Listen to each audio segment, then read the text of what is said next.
From the Library of Congress in Washington, D.C.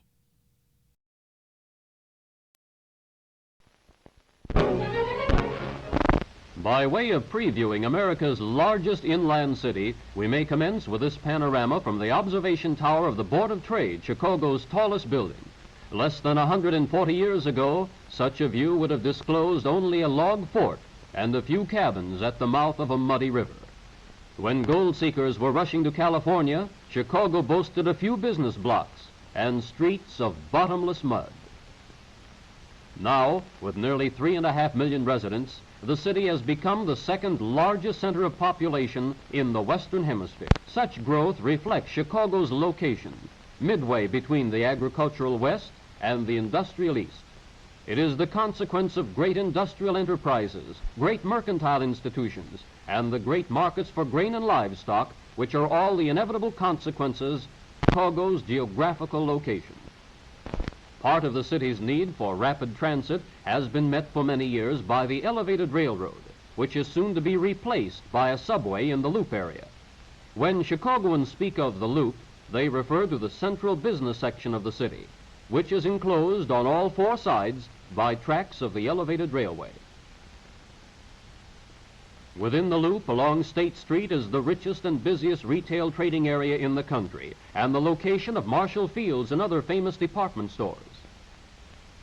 Along LaSalle Street in the Loop is a great concentration of banking and brokerage offices. Here is a greeting for a celebrated visitor. The Chicago Board of Trade has become the world's principal grain market. Certain office buildings are devoted principally to special kinds of business. This one, for example, houses a great number of insurance agencies, while much of its street floor is devoted to the city ticket offices of several railroad lines. Although Chicago today is the world's greatest railroad center, that fact does not diminish its importance as a freshwater port. The site of Chicago's founding was the shore of Lake Michigan, and its 29 miles of lakefront today present a magnificent vista of landscape parks and impressive buildings. Looking westward from the lake, we see the city's towering skyline as it rises above the gleaming facade of Michigan Boulevard. Among Chicago hotels are names associated with a long tradition of gracious hospitality. A number of the newer structures are located on the lake shore, both in the central part of the city and in the residential areas to the north and south. Virtually in Chicago's front yard is the magnificent Buckingham Memorial Fountain. Its 134 jets support its claim to be the world's greatest fountain. Centrally located on Michigan Boulevard is the Art Institute with its magnificent statuary, paintings, and ceramics. The Civic Opera Building just west of the Loop provides unsurpassed facilities for famous opera companies and concert artists. Navy Pier is the terminus for Great Lakes passenger liners, and its vast enclosed area houses seasonal exhibitions of interest to sportsmen, yachtsmen, and other lovers of the out of doors. Summer evenings find thousands facing the bandshell in Grant Park to enjoy popular free concerts. Likewise, within reach of the lake breezes is Soldiers Field, the tremendous arena which accommodates vast audiences for sporting events, military displays, and such spectacular demonstrations as fire and police shows. Institutions adjacent to the heart of the city include the famous Adler Planetarium with its astronomical displays, the Field Museum of Natural History, which maintains unique exhibits of animal habitat groups, natural resources, and prehistoric specimens. Here is the Shed Aquarium, which displays some 10,000 species of marine life, including brilliant tropical fish, the walking fish of Africa, and various strange creatures from the deep sea. Stands this replica of old Fort Dearborn, somewhat south of its original location. Here, within a log stockade, may be seen the blockhouses, powder magazine, trading post, and living quarters characteristic of the time of the city's founding in 1803. But this is a big city, and we can't expect to see Chicago in terms of the Loop and the lakefront alone. To cover a wider territory, we may make use of the L, or of the networks of trolley and bus lines which supplement it. A number of the bus services follow the route northward along Michigan Boulevard and the lakeside parkways. What is called the near north side does not begin, however, until we have crossed the Chicago River virtually at the point where Fort Dearborn was built and the original trading posts and settlement were established. This bridge, which may be open to accommodate ships, has a lower roadway for commercial traffic. Not far north of the river stands the old water tower, a landmark and relic of the Great Fire of 1871. On the north bank of the river, almost at the site of the old Wolf Point trading post, is the largest building in the world, measured in terms of floor space. There are, of course, numerous bridges. By this waterway, which provided the nearest access to the headwaters of the Mississippi, the fur traders of long ago launched the traffic which was destined to build a great city. Today, great ships come to Chicago from all the Great Lakes region, and in time of peace, even from overseas. On the river and on the lake beyond, Chicagoans carry on their commerce, and in summer enjoy numerous water sports as well.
One need not own a yacht, however, to enjoy the waters of Lake Michigan, and there's ample testimony to this fact in the thousands who make use of Chicago's miles of lakefront and the numerous well-guarded bathing beaches.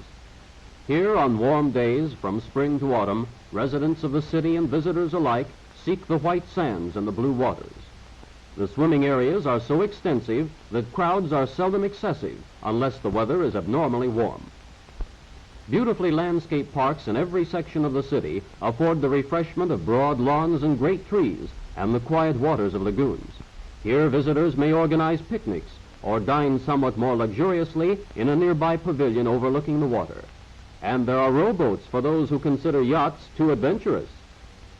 In Lincoln Park, one may find numerous specimens of native wildlife, and at the Chicago Zoological Gardens in suburban Brookfield is one of the finest collections in the world. To name the specimens which attract so many thousands of visitors to the zoos would add little to their fascination, but it may be interesting to see how many of them we can identify from our own observation or sheer guesswork.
Attractive drives.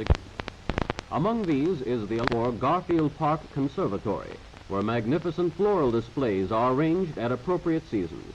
The exhibits, of course, will vary almost from week to week, but this splendid display of orchids affords an example of the way in which botanical experts of the Chicago park system have contrived to develop rare and beautiful tropical flowers under difficult conditions. Here, too, are the restful still waters of a lagoon, which in winter becomes a safe and popular resort for skaters. Recreation buildings provide for other forest preserves, which serve an ever-increasing number of equestrians. Jackson Park, extensive and beautiful, was the scene a half-century ago of the world-renowned Columbian Exposition, which commemorated the 400th anniversary of America's discovery and signalized Chicago's recovery from the devastating fire of 20 years before. The Japanese gardens are a legacy to the city from that exposition. Inviting drives, which are part of Chicago's famous chain of boulevards, lead us through the park with its many beautiful scenic views. En route, we pass the famous Museum of Science and Industry.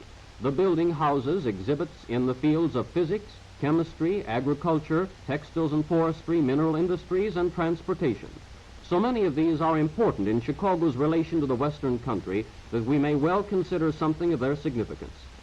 From the groves and vineyards, ranches, and vast truck farms of California and the Southwest, fast trains bring an infinite variety of produce through the mountains and across desert and prairie country to the markets of Chicago and the East.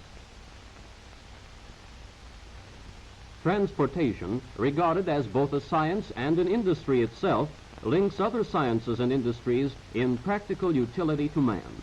It carries to market all the products of the great Southwest and makes Western scenic wonders easily accessible for travelers who must go to see what cannot be brought to market. Coal is still the principal fuel of both transportation and manufacturing industries, and coal mines must be accessible to railroads if their output is to be delivered economically to the places where it will be used. Facilities for handling the products of forest, mine, and factory must be modern and efficient to coordinate with the efficiency of the modern railroad. A vital objective of that efficiency, of course, is maximum safety, best attained by a completely dependable block signal system. Now, all of this demonstration of practical railroad operation has taken place, in case you haven't already suspected it, in the Santa Fe Railroad display in miniature at the Museum of Science and Industry, where industry and science may be seen in operation as they really are. Nearby is the University of Chicago. Here, in consequence of the generosity of John D. Rockefeller and the liberal gifts of wealthy Chicagoans, together with wise leadership, one of America's foremost institutions of learning has grown up. More than broad acres, more than impressive architecture in the traditional Gothic style, the University of Chicago is an aggregation of able teachers, distinguished for their achievements in fact as well as their explorations in theory, and eminently successful in stimulating student minds.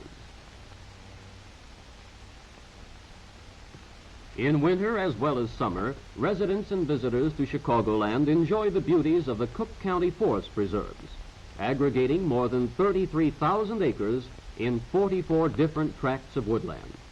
These areas are kept as nearly as possible in their natural state, and they provide abundant opportunities for out-of-doors recreation. With warm summers and brisk winters, both tempered in a measure by the nearby lake, Chicago enjoys all the advantages of the true temperate zone climate. The familiar snow sports of children are supplemented by skiing in the hillier country to the north, while ponds and lagoons in parks and forest preserves provide excellent, safe skating. Now suppose we have a look at some of the commercial activity upon which so much of Chicago's livelihood depends. The Union Stockyards are the largest in the world, and the great amphitheater nearby is the scene of the International Livestock Exposition, which has been such an influential factor in stimulating the breeding and scientific feeding of improved meat animals. The stocky, white-faced Herefords here may have come from a Middle Western farm or from some Western ranch to supply the great Chicago packing houses. Transportation by modern freight trains on fast schedules is a factor of the greatest importance in this business. Competition in the livestock shows accounts for the high quality of steers and pigs. Chicago is also one of the world's greatest produce markets, drawing a very large merchandise from the irrigated lands of the Southwest and from the Pacific coast. Vineyards, now coming at last to claim their true place in the worldwide scheme of things, produce wines equal to the famous vintages of Europe and table grapes of unsurpassability. Shipped in refrigerator cars under carefully controlled temperatures, California grapes reach the Chicago market in prime condition and find prompt sale to waiting buyers. This is still another example of the importance of the railroad in developing a great market. Grapes, however, account for only a tiny fraction of the total business transacted in the famous Southwater Market, center of the wholesale produce business of Chicago. Here, hundreds of carloads of fruits and vegetables are received and sold every day by commission merchants who compete for the business of wholesalers, hotels, restaurants, and grocers. In this area is concentrated the fundamental necessary business of feeding the city and its many outlying communities. Fast transportation is vital to the great mail order houses, whose growth and success have so closely paralleled the city's progress, for their business has always been dependent upon their ability to make prompt delivery of almost anything a buyer can want. Now we go afield again to one of the tracks which participate in Chicago's annual 5-month season of horse racing. Each of the tracks is in operation for 1 month, and all of them are readily accessible for those who enjoy following the races. Unless you've plunged on a tip straight from the feed box, it won't matter a great deal which horse wins. There'll be other races to follow, and they all add up to a lively, pleasant afternoon at the track.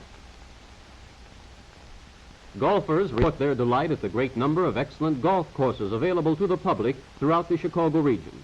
Some are maintained in city parks and forest preserve areas, while a wide variety of others are open on a fee basis and attract enthusiastic patronage. Baseball fans who visit Chicago are assured abundant opportunity for lively enjoyment, for this is the home of famous teams in both the National and American leagues. Almost any day in the season you'll find things happening at the White Sox or the Cubs Park. There's excellent fast transportation to both ballparks from downtown Chicago, and the promise of top-notch baseball when you get there. As for the game, well, any fan can tell this story for himself.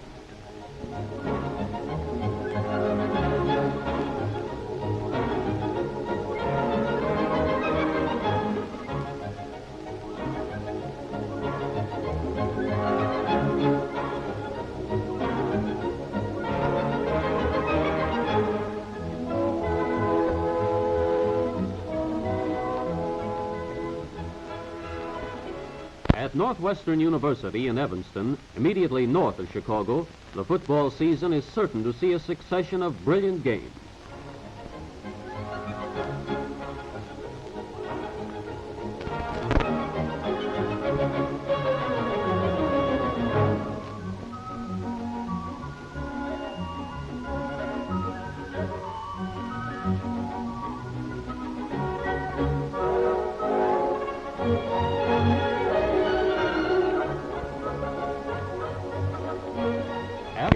Of course, without the necessity of having attended a game at all, the visitor may crave a sample of Chicago's nightlife. One recognized center for diversion of this kind is Rush Street on the near north side, just north of the Chicago River. Here are numerous well-known restaurants and nightclubs, while the principal theaters and several famous hotels are situated within the loop. Whether it's a nightclub, a theater, or a motion picture that suits you best, you're sure to find the entertainment you're looking for in Chicago.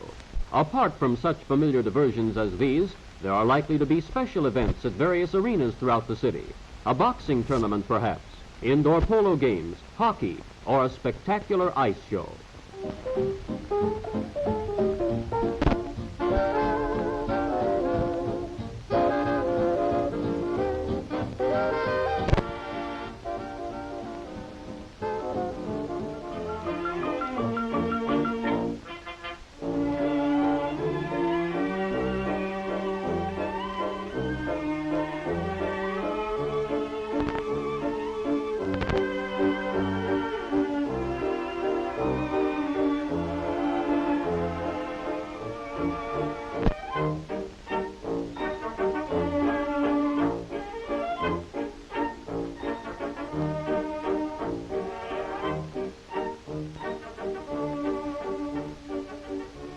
things Americans enjoy most, things to study and too exciting to miss, and the memory lingers on.